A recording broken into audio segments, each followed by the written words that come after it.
Hi, so I want to give an overview of these parts that I got in a new IG special. So this was all 280 bucks, and the main processor here is the 6-core AMD 6300. So let me go ahead and show you that. And each one of these, if you check out the individual unboxing videos that I'll be making, you can see the details of them. So here, this is the AMD Black Edition. So in this kit, this total kit costs 280 bucks. And it comes basically completely with everything I need to complete a fully working computer. So there's the RAM here, and this is a 8 gig stick, and it's the G.Skill. And the motherboard here is the Gigabyte dual ROM. So this is the 78L MT USB 3, and this particular one does come with the VGA and DVIs, so it does have video built in. It does come with the USB ports, and again, I'll be going into inch by inch detail in my unboxing video for this. So this does come with, interestingly enough, a 128 gigabyte SSD hard drive, but it also comes with this well-packaged 1 terabyte Seagate hard drive here. And notice that Newegg now packages their hard drives in this air bubble, which is specifically designed for hard drives, and they've had issues in the past with delivery of hard drives because they weren't packaged well enough, especially these OEM hard drives. So you'll see it comes with this. And lastly, it has the case. And this was case. I was a little bit concerned about the case because I thought it would be a fairly cheap, and it is a cheap case, or it is an inexpensive case in that it's 40-50 bucks. But it turns out it's not too bad. It turns out the build is pretty solid. You know, it's metal, and the construction doesn't seem like it's cheap. Even the plastic seems pretty solid here. The only thing is that it does come with a power supply that is only 480 watts, and with the 480 watts, you'll notice with the connectors, there's basically two connectors that are SATA electrical connectors, and then the rest, the 3 are Molex. So unfortunately, it wasn't all.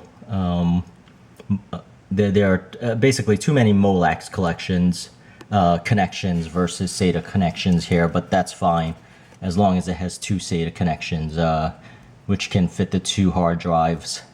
And you'll notice there's a fan here, and this fan glows blue, LED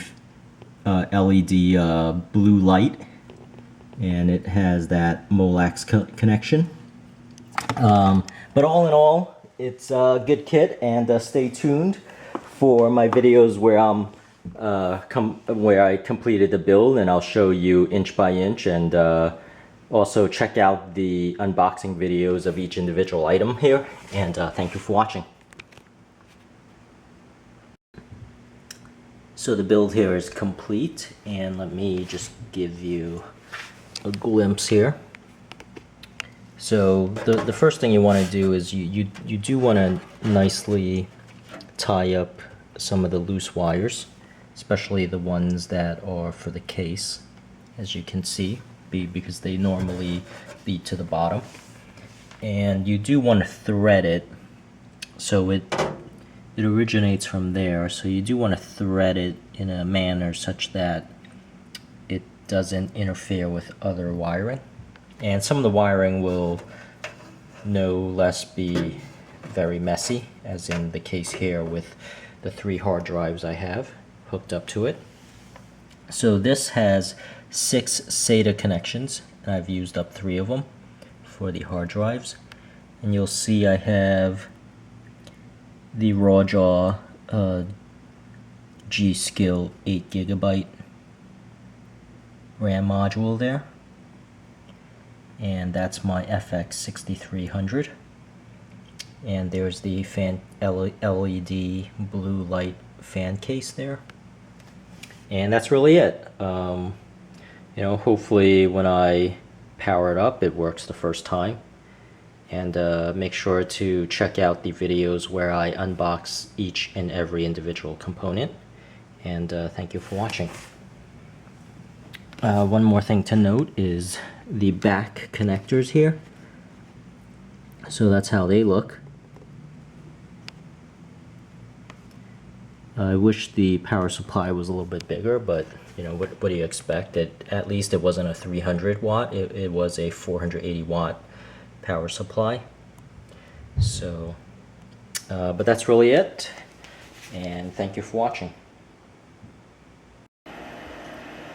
So I do have this up and running now, and as you can see, it's fairly quiet, but then again, it's not doing anything as of this moment. One thing I did notice is in the BIOS, what ended up happening was the SATA headers were in reverse, so anything that was labeled 0, 1, 2, 3 through 6, the master versions or the first ones were actually the 5 and 6, and then the primary, the ones that were labeled first were actually last. So just be aware of that, that they were in reverse. And you could see that the power button glows blue, and so does the case fan.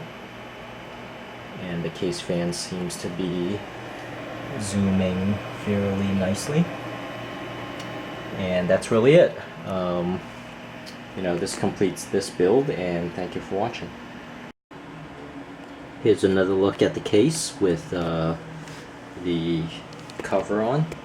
So the cover does have a window, and as you can see with the air slits, air pockets there, that's how it looks, and so far everything's running pretty smooth.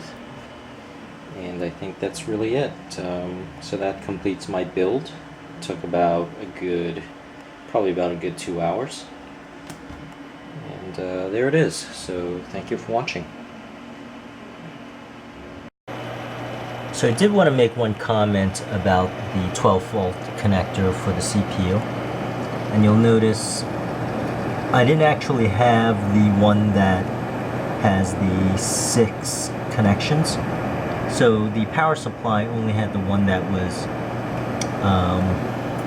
not 6 connections, the 8 connections, the 12 volt. So I just plugged that one in because I read for the most part it'll work. And in my case it did work for my FX6300. And you could see from the side there what I mean, in the center there. Let me try to zoom in a little bit more. You can see I only have half of it plugged in, but luckily it worked for me. And you know, if you have the same type of concerns, hopefully it'll work for you too. But I imagine there's no guarantee. So, but you can see here from the side what I'm talking about, that it's supposed to be 8 plugs, like it's the 12 volt plug. And it has 8 holes, and I only had the one with the 4 holes, and I plugged that in.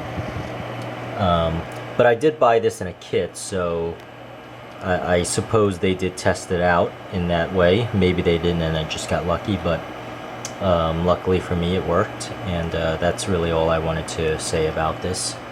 Alright, thank you for watching.